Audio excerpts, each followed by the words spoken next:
gusta la historia bélica? ¿Quieres ser parte de nuestra vieja guardia? Pues recuerda que también puedes escucharnos en formato audio podcast siempre que quieras desde la web o la app iVoox. Es gratis y ahí tenemos alojados más de 1000 episodios que se publican por lo menos una semana antes que aquí. Puedes acceder a través del enlace en la descripción del audio o desde el primer comentario fijado. Te esperamos.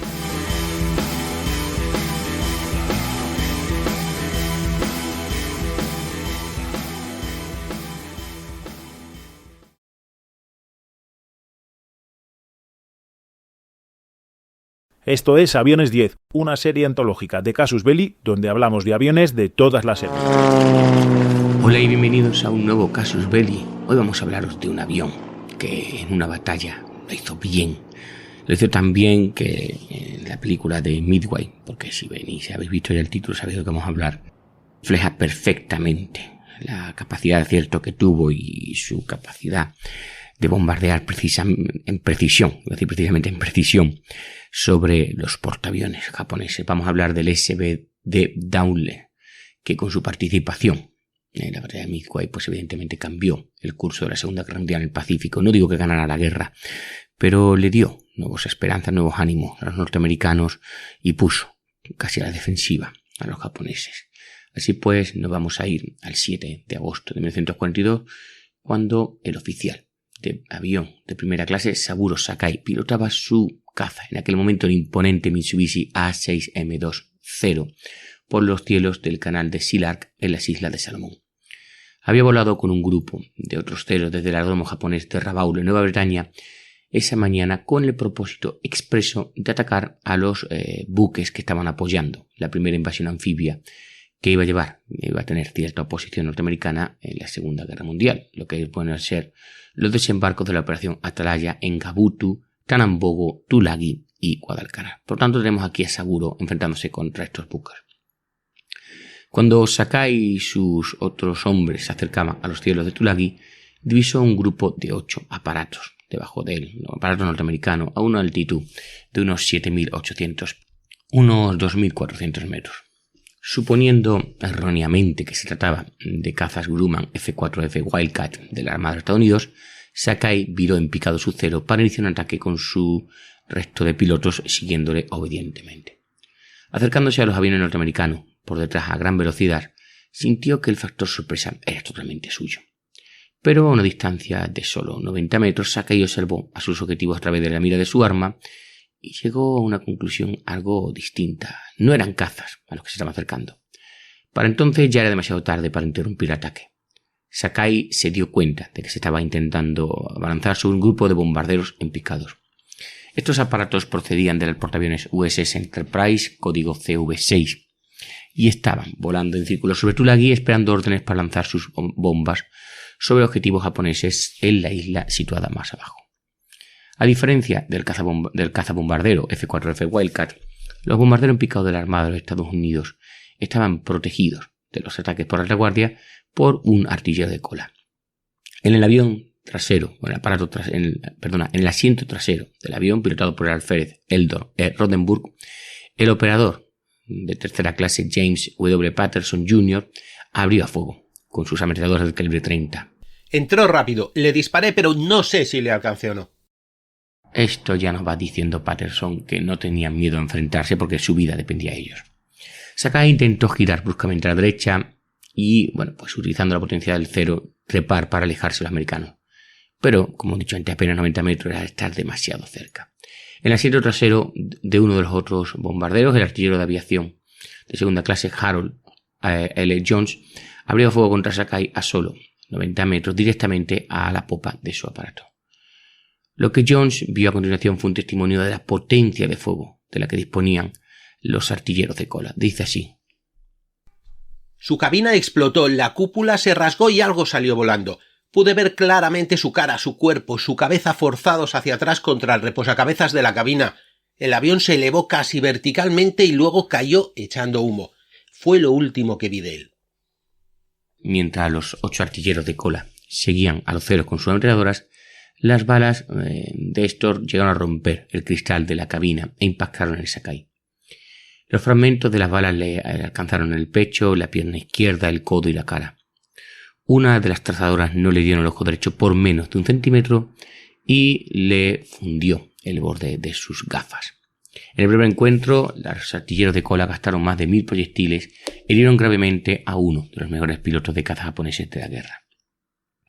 Aunque Saburo Sakai, ya digo, lo sabemos por el gran Sergio, acabó recuperándose de herida y viviría para luchar un día más, había sido alcanzado por uno de los aviones más letales en aquel momento del arsenal militar norteamericano, el bombardero en picado Douglas SBD Dowles. Y ya vamos a conocer un poquito más de este aparato, aparte de sus andanzas, como digo, contra los portaaviones y contra Saburo Sakai. Este aparato se había desarrollado como una evolución de los bombarderos en picado BT-1 y BT-2 de la Northern Aviation Corporation, que entraron en servicio en 1936. En aquella época, la Armada de los Estados Unidos estaba pasando de los biplanos a los monoplanos de ala totalmente metálica y de ala baja, con un tren de aterrizaje retráctil, y la serie BT estaba a la vanguardia en esa transición. En 1937, Douglas Aircraft Company compró la fábrica de la Northrop Aviation en el segundo se llamaba así el pueblo, en California, y se hizo con el programa del BT. Con pequeñas modificaciones por parte de Douglas, el BT-2 modelo 8 se convertía en el SBD-1 Dowles en el 39 y las entregas de aparatos comenzaron en junio del 40. El aspecto básico del fuselaje del Dowles se estableció con el primer modelo y solo variaría ligeramente a lo largo de la producción. Su distintiva capota tipo invernadero y sus alas de punta de proyectil lo convirtieron en un avión fácilmente identificable. Pero quizás lo que lo hacía más reconocible del Dowles eran sus alerones de picado perforados. En el picado pronunciado, estos flaps se desplegaban hacia arriba y hacia abajo desde el borde de la fuga del ala para mantener atentos una velocidad aerodinámica constante de 250 nudos, aproximadamente 460 y pocos kilómetros por hora. Las perforaciones de unas 3 pulgadas, unos 7,5 centímetros en los alerones, permitían que el flujo de aire estabilizara el avión, convirtiendo al Dowles en una plataforma de bombardero sólida, decían los pilotos, como una roca.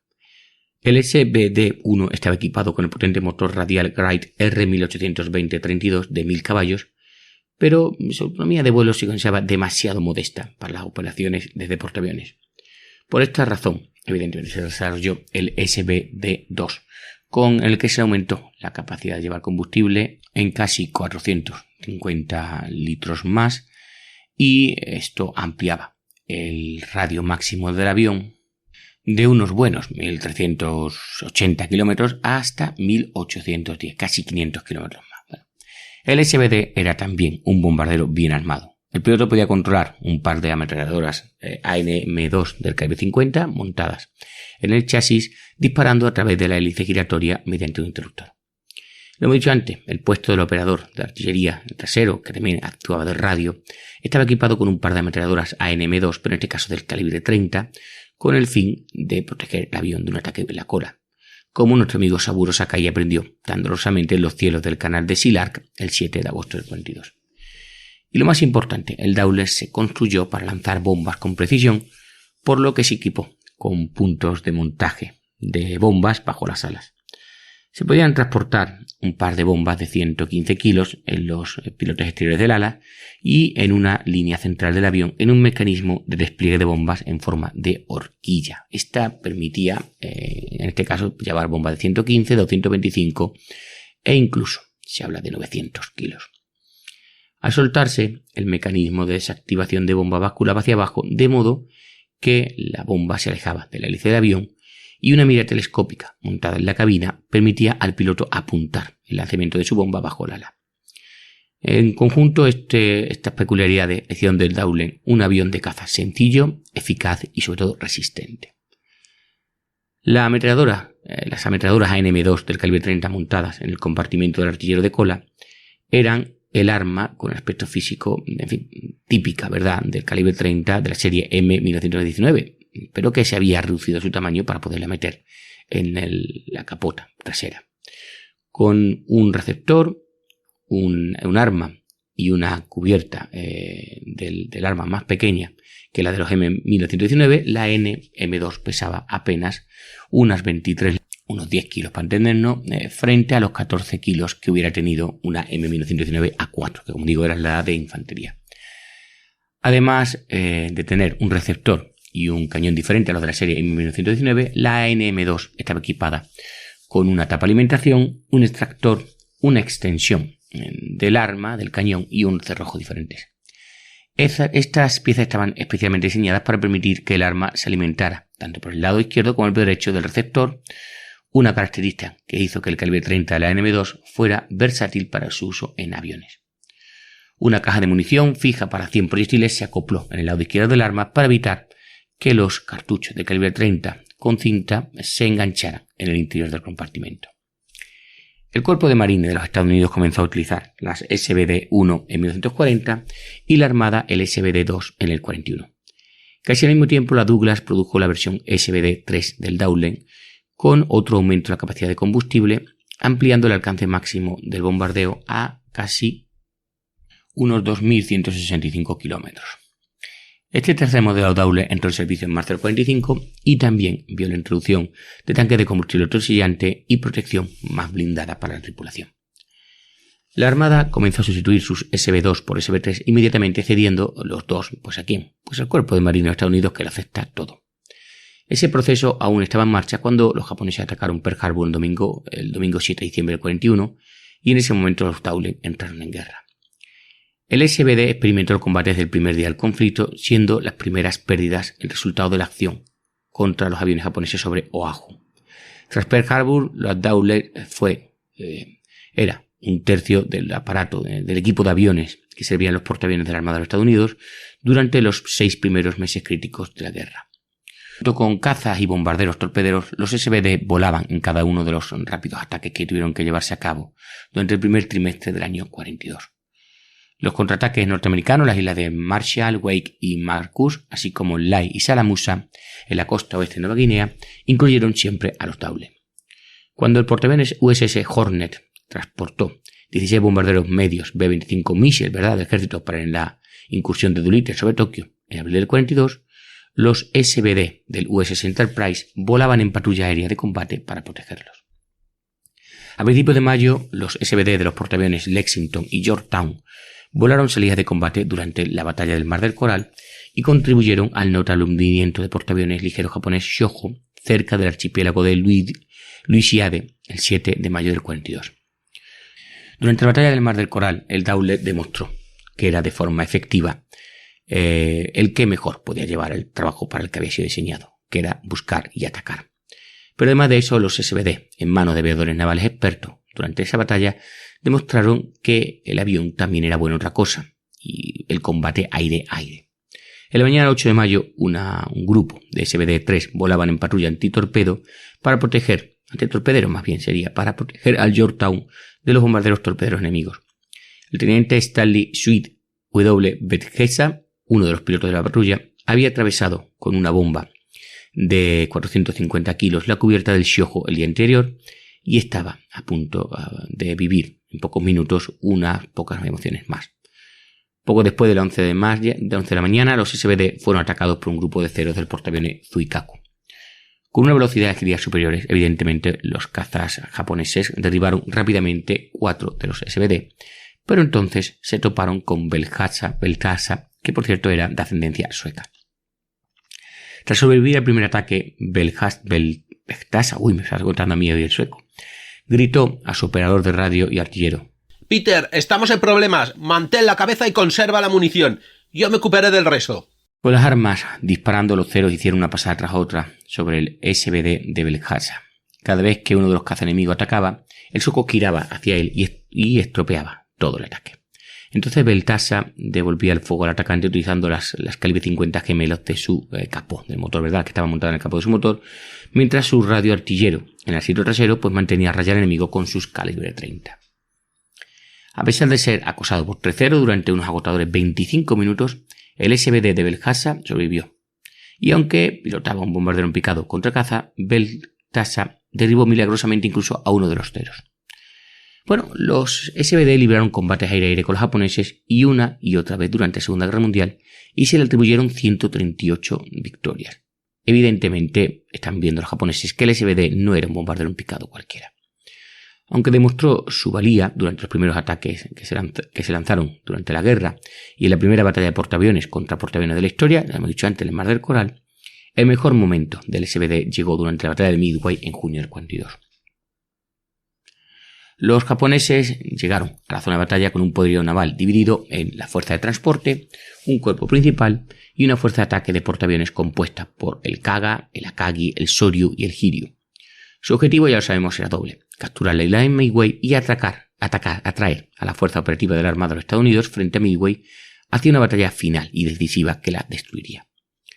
La Armada de los Estados Unidos envió 3 portaaviones a la zona de combate: el Enterprise, el Hornet y un maltrecho y magullado Yorktown, cada uno de los cuales llevaba 2 escuadrones de SBD al encuentro enemigo.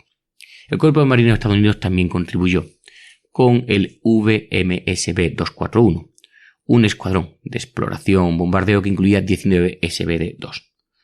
Todos los pilotos marines que lucharon en la batalla volaron no desde portaaviones, sino desde la estación aeronaval de Easter Island en Midway. Fueron conducidos al combate por el comandante Lofton R. Henderson, un hombre de 39 años. Graduado en el 26 en la Academia Naval de Estados Unidos, Henderson voló al frente del ataque de la escuadrilla contra la fuerza de ataque de portaaviones japoneses el 4 de junio. El escuadrón despegó de Midway a las 6:10 de la mañana y voló hacia el lado noreste de la isla. A las 7:55 de la mañana estaba a la vista de la flota japonesa y bajo el ataque de los cazas caceros de la patrulla aérea de combate enemiga. El comandante Henderson dirigió los SBD de este VMSB 241 en un ataque de bombardero en planeo sobre el portaaviones Hiryu desde una altitud de unos 1200 metros. Su SBD fue uno de los primeros derribados por los cazas enemigos. El aeródromo estadounidense Guadalcanal, pues si no lo sabéis, sería bautizado en su honor. Es decir, el aeródromo Henderson. Bueno, hoy se conoce, por cierto, como Aeropuerto Internacional de Onihara. Aunque su comandante se perdió al principio, los hombres del VMSB 241 dirigieron un ataque contra el Hiryu. Uno de los bombarderos que avanzaba en medio del caos de fuego antiaéreo era el SB-2 número 2106, pilotado por el teniente primero Daniel Iverson Jr. Mientras se lanzaba hacia el objetivo a través de una fina nube, 2 ceros le siguieron. En el asiento trasero del Dowle, el soldado Wallace J. Wright disparaba ráfaga tras ráfaga con su, en aquel momento, única ametralladora ANM-2 del calibre 30. Con un par de implacables cazas directamente en su campo de tiro durante el picado, Wright martilleó con su arma mientras el avión de Iverson caía casi verticalmente hacia el objetivo. En el momento oportuno, Iverson alcanzó el interruptor de liberación a una altitud de apenas atentos 300 pies. Nada, 90 metros, ¿vale? Y bueno, la verdad que a esa altitud, el tren de desplazamiento, ese equipo de desplazamiento que decíamos que llevaba, que permitía que la bomba se alejara del avión, dejó caer la bomba en aquel momento de 225 kilos lejos del avión hacia su objetivo. El joven piloto se niveló entonces cerca del agua, cerró los alerones de picado, abrió los del capó y lanzó o presionó el acelerador hacia adelante a tope. El motor alcanzó las 2.300 revoluciones por minuto. Mientras el número 2106 se alejaba a toda velocidad del Hiryu, otros 2 cazas japoneses se unieron a la persecución, mientras nuestro artillero de cola Wright luchaba desesperadamente por mantener a raya a los atacantes con su única ANM-2. Las balas japonesas salpicaron el estabilizador horizontal, el timón, las alas y el empenaje del SBD. Un proyectil se estrelló contra el panel de instrumentos, inutilizando el indicador de velocidad aerodinámica. Otro seccionó el sistema hidráulico del avión. A pesar de los esfuerzos de Wright por defender el Dowle, los fragmentos de diferentes proyectiles le hirieron tanto a él como a Iverson. Después de lo que pareció una eternidad, los cazas japoneses que habían estado acosando al 2106 finalmente interrumpieron su ataque y viraron de nuevo hacia la flota. Un teniente Iverson, sangrando, llevó el avión de vuelta a Midway e hizo un aterrizaje forzoso. Después de apagar el motor y de que él y Wright saltaran a un lugar seguro, Iverson se sorprendió al ver que había, o por lo menos contó después, 250 agujeros de bala en el avión. Como demostró el 2106, el Dowle era robusto, fiable y sobre todo capaz de absorber mucho castigo. El VMSB 241 pagó un alto precio por su ataque al Hiryu. 8 de los 16 SBD que volaron en la misión se perdieron por la acción enemiga. Rey recibiría posteriormente la Cruz de Vuelo Distinguido por su persistente valor y determinación durante las angustiosas patrullas. El comandante Henderson y el teniente primero Iverson recibieron ambas también la Cruz Naval por llevar a cabo un ataque que contribuyó, según se lee literalmente, a la derrota del enemigo. Aunque el Hiryu no sufrió daños significativos, el VMS B-241 contribuyó materialmente a la victoria de la batalla de Midway. El ataque de los marines contra la flota japonesa formaba parte de una serie de ataques en cascada de varias escuadrillas del ejército y la armada basados en tierra y en portaaviones. Antes de que el VMS B-241 llegara a la escena para hostigar a los portaaviones japoneses, ya habían estado allí bombarderos torpederos Grumman TBF-1 Avenger y los bombarderos medios Mertin B-26 Marauder del ejército y la armada. Después de que los SBD-2 de Henderson realizaran su ataque y abandonaran la zona, atacó un grupo de bombarderos Boeing B-17, unos fortalezas volantes del ejército, seguidos por una escuadrilla de 11 bombarderos en picados SB-2U-3 Bow Vindicator, también por cierto de la misma escuadrilla de los marines, la VMS B-241. Todos estos ataques fueron realizados por aviones con base tierra y tuvieron lugar entre las 8 y 8:20 de la mañana del 4 de junio. Aunque breves y poco efectivos, no consiguieron casi ningún daño, lo que sí consiguieron es que estos ataques obligaron a los japoneses a maniobrar a la defensiva e hicieron que sus artilleros antiaéreos gastaran grandes cantidades de munición y que evidentemente pues, los aviones de patrulla aérea de combate también quemaran su combustible. Durante la hora siguiente, los portaaviones japoneses pudieron recuperar los aviones y comenzar el proceso, típico de rearme y reabastecimiento, pero entonces las escuadrillas norteamericanas basadas en portaaviones comenzaron una nueva serie de ataques.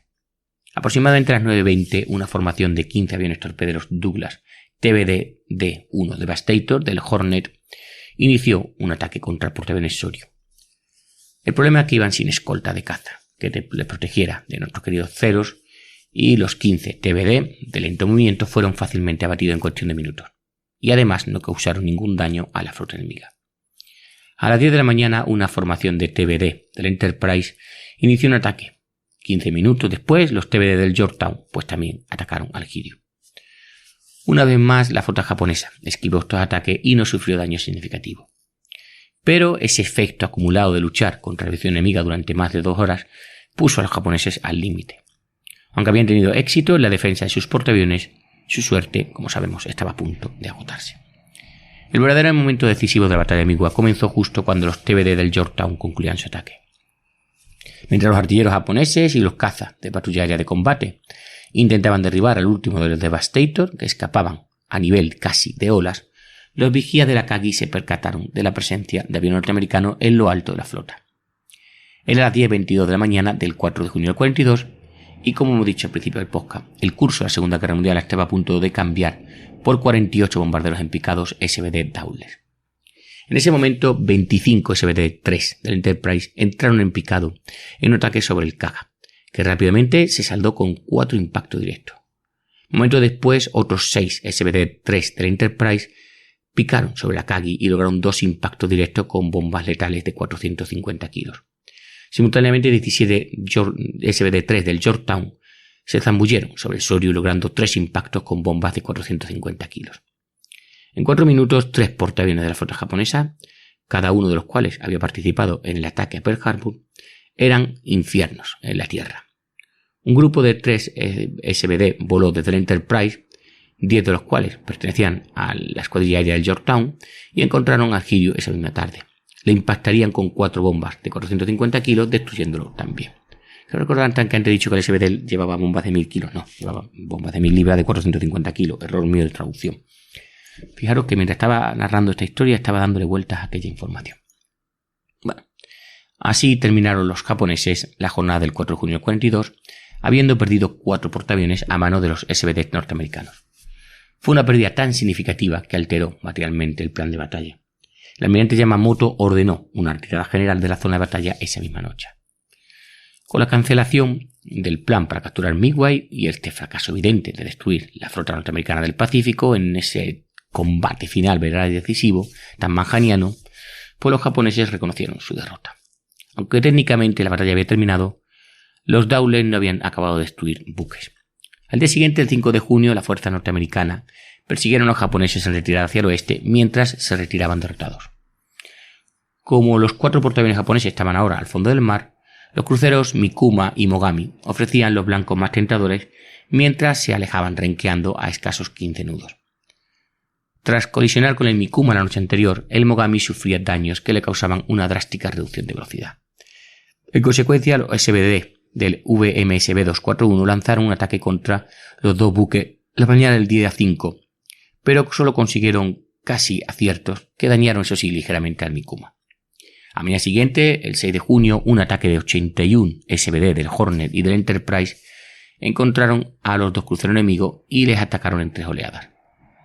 Tras ser alcanzados por 2 bombas de 450 kilos, el Mogami sufrió daños adicionales, pero vivió para luchar un día más.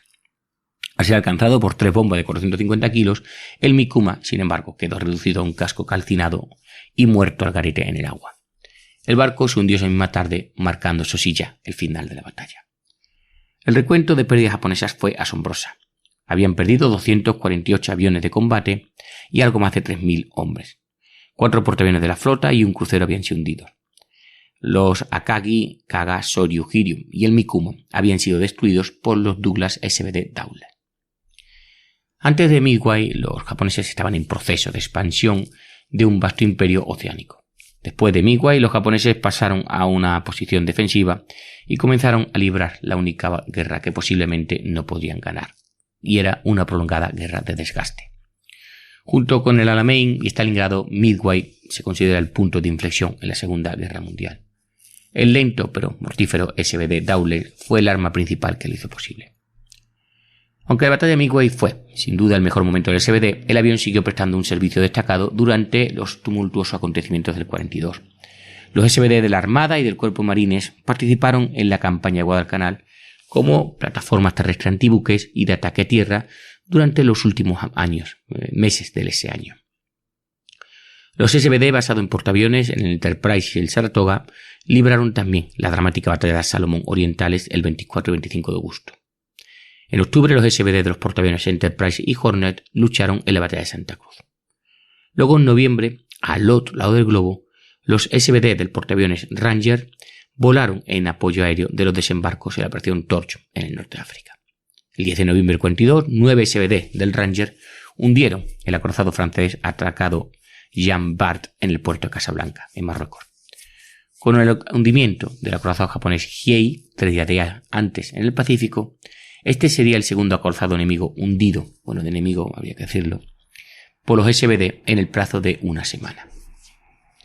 Durante la primera parte de la guerra, el ejército también utilizó el Dowler bajo la nomenclatura A-24 Banshee.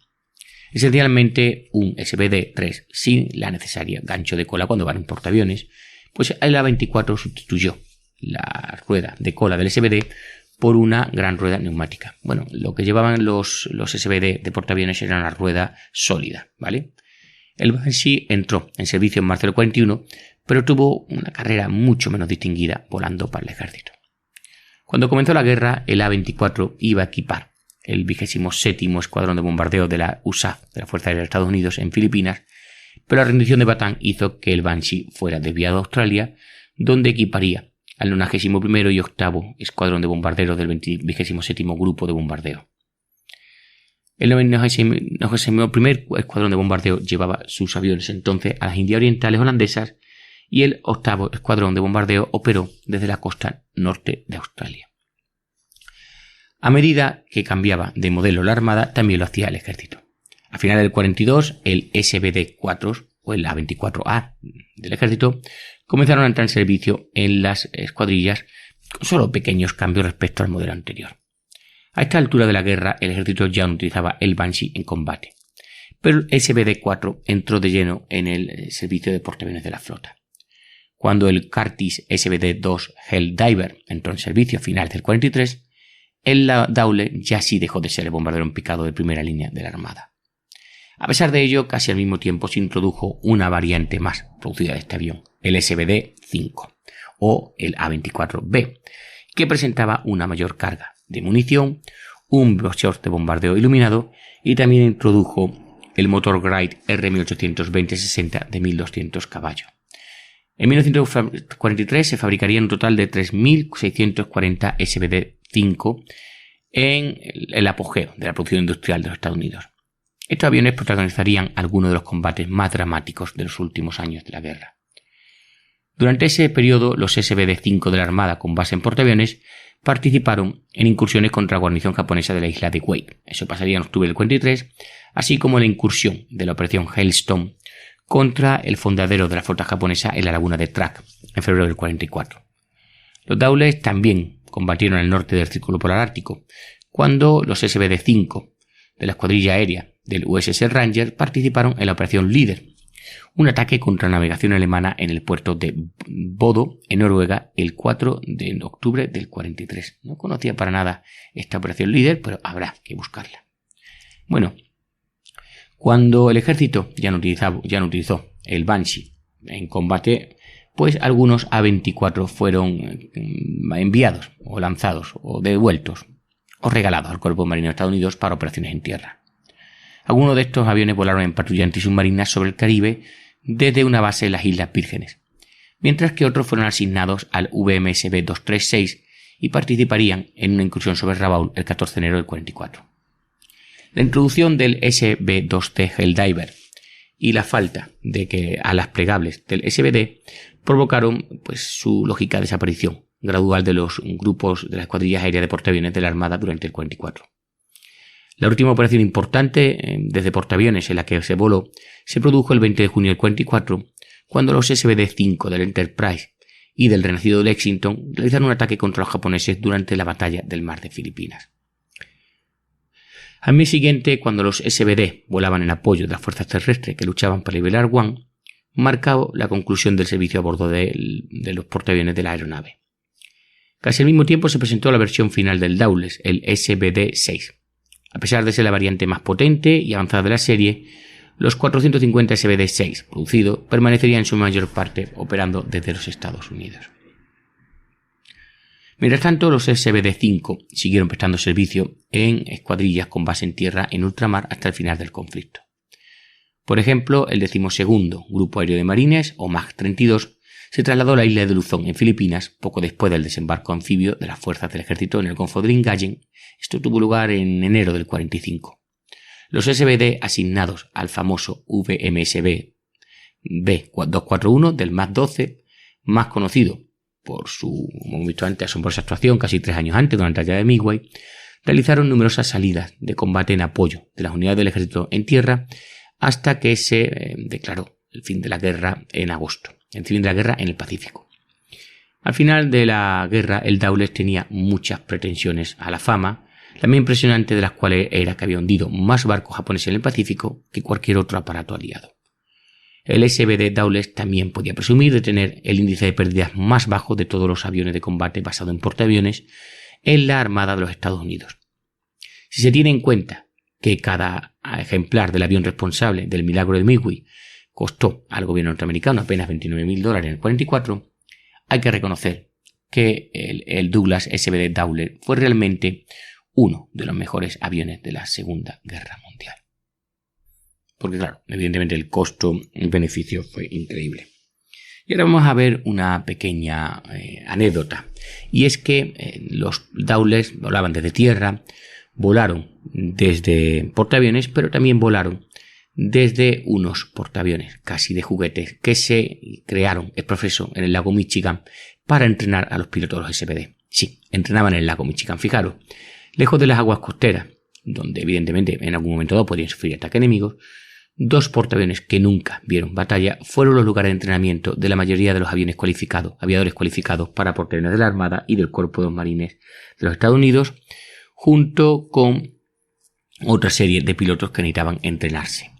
En agosto del 42, la Armada de los Estados Unidos adquirió el C&B de 1913, con las iniciales de su compañía matriz, la Cleveland and Buffalo Transit Company. Atentos, este era el vapor de pasajeros de ruedas laterales más grande del mundo y se convirtió en un portaaviones de entrenamiento. Su nombre fue cambiado al USS Wolverine, nombre así como muy auténtico, y fue designado auxiliar mezcla no clasificado. Total, Como resultado de la conversión, el buque fue equipado con una cubierta de vuelo de aproximadamente unos 550 pies de largo, unos 166-167 metros y unos 30 metros de ancho, capaz de realizar operaciones de despegue y aterrizaje. Otro vapor para excursión de ruedas laterales, también construido en 1913 y bautizado como el Greater Buffalo, fue adquirido por la Armada el 8 de mayo de 43, rebautizado como el USS Sable. Por cierto, su designación anterior era IX-64 y este era IX-81, y también convertido en portaaviones de entrenamiento para servir junto al Wolverine. El Sable era ligeramente más pequeño que el Wolverine, con una cubierta algo más recortada pero casi el mismo 30 metros de manga. Ambos buques eran la columna vertebral de la denominada Unidad de Entrenamiento de Calificación de Portaaviones de la Armada en la Estación Aeronaval de Glenville, donde, por lo dicho antes, en el lago Ontario, en Chicago. Lago Michigan, no Ontario, el lago Michigan. El Sable y el Wolverine estaban muy lejos de lo que se considera un portaaviones flota, pero eran adecuados para cumplir el propósito de la Armada, que era cualificar a los pilotos navales recién salidos de la formación operativa de vuelo para enseñarles a aterrizar en portaaviones. Los dos portaaviones tenían ciertas limitaciones, como carecer de ascensores o de cubierta de hangar, y sus cubiertas de vuelo eran más pequeñas que los de los portaaviones de flota oceánicos. Cuando los choques contra las barreras u otros percances agotaban las plazas asignadas a la cubierta de vuelo para estacionar los aviones dañados, se cancelaban literalmente las operaciones del día y los portaaviones regresaban a su muelle en Chicago. Los accidentes, evidentemente, en una zona de entrenamiento eran frecuentes.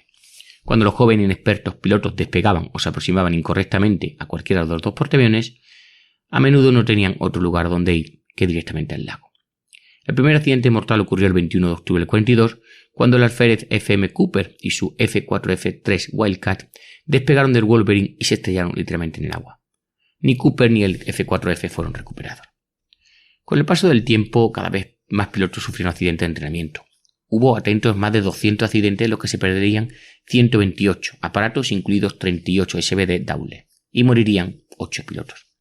Sin embargo, eso sí, unos 35.000 pilotos, uno de los cuales, por cierto, fue el presidente H.W. Bush, se cualificaron para el servicio en portaaviones entre el 42 y el 45. Durante la guerra se recuperarían 6 de los aviones que se estrellaron en el agua. Hoy en día, la mayoría de los SBD restaurados que se exhiben en los museos y aeropuertos del país proceden de estos que estaban en el lago Michigan, y muchos SBD y otras aeronaves aún no recuperadas siguen descansando en el fondo del lago. El Departamento de Arqueología Subacuática del Mando de Historia y Patrimonio Naval afirma lo siguiente. El conjunto de aviones del lago Michigan representa el grupo más grande y mejor conservado del mundo de aviones históricos hundidos de la Armada de los Estados Unidos. Desde un punto de vista histórico, el conjunto aporta una gran riqueza de conocimientos sobre la historia de la aviación naval. Individualmente son piezas físicas de nuestro pasado vinculadas a personas y acontecimientos significativos. Se puede extraer una enorme cantidad de información de estos objetos especiales y conmemorarlos. Los artefactos perdidos en las frías y dulces aguas del lago Michigan suelen presentar excelentes características de conservación. Muchos de los aviones de este conjunto se han encontrado en muy buen estado, con los neumáticos inflados, los paracaídas conservados, los asientos de cuero mantenidos y los cárteres de los motores llenos de aceite. A menudo hasta los esquemas de pintura están bien conservados, lo que facilita su identificación. Una vez terminada la guerra, la necesidad de este tipo de buque escuela llegó a su fin y en noviembre del 45, tanto el Wolverine como el Sable, que también contribuyeron a preparar a los pilotos navales estadounidenses para la guerra, fueron dados de baja y posteriormente e ignominiosamente vendidos como chatarra. Y hasta aquí este pequeñísimo podcast, menos de 40 minutos para hablaros del SBD Dowler, con lo cual no podemos hablar, ¿verdad?, de un aviones 10, porque sería muy corto, pero sí que he podido hablaros un poquillo, presentaros este avión, que también se veía en la película, y bueno, si hoy me habéis notado un poquillo más torponcillo, pues son ahora se me las 6:15, estaba me he despertado, algo alteradillo, y bueno, pues mi capacidad de dicción está un poco afectada. Alteradillo por una pesadilla que no tiene ahora sentido explicar. Pero nada, si os ha gustado, evidentemente, primero darle las gracias al amigo Dani por poner la voz y yo despedirme, ya sabéis, comentar, compartir, darle a ese corazoncito que tanto nos gusta y que creo que nos hizo ser uno de los podcasts con más likes de iVoox. Pues nada, un saludo, soy Esau Rodríguez y hasta otra. Esto ha sido todo en Aviones 10, una serie antológica de Casus Belli donde hablamos de aviones de todas las épocas. Comenta, comparte y danos un like si te ha gustado.